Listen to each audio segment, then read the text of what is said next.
Well, I think the reason why journalists find climate change a difficult issue is because most journalists are driven by certain sort of stories.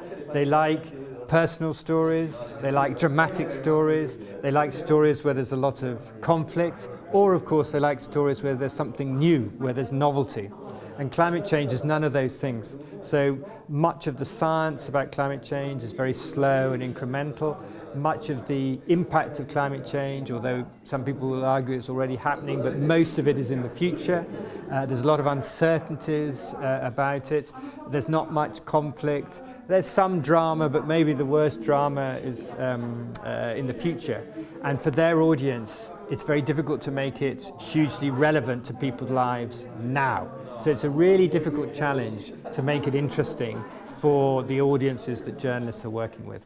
Well, I think there are several things that journalists could think about.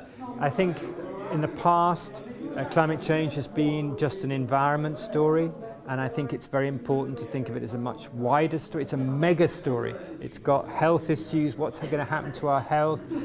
It's got economic implications. It's a business story. It's a story about migration. It's a story about international relations. And I think particularly it's an economic and energy story. So I think you've got to almost stop thinking of it as an environment story and saying that it's got all these really important implications that go just beyond a straight environment story.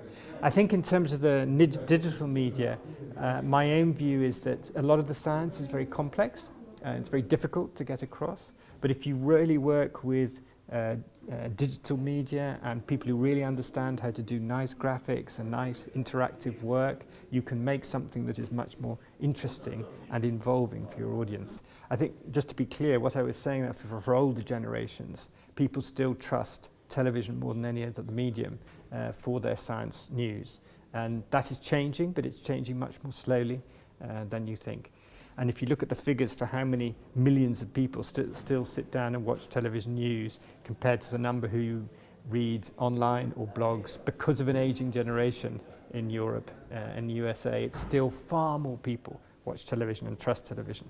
But that's going to change. And of course, if we've done a number of studies at the Reuters Institute, and the way people consume news, anyone under 35, is absolutely revolutionizing how they consume news. But I think there's still, even though the platform changes and the way that people interact with the news, there's still going to be a need for reliable, trustworthy news that people really value. I mean, in the United Kingdom, the BBC, for all its faults, is still very trusted, and still lots of people use it and use it as their point of reference when there is something that they really want to trust. So even though it might be a bit slow-footed and at times ponderous, it's still very trusted. So there's still going to be a role for legacy media as a trusted source of information, but social media are going to have a huge impact about the way people receive it.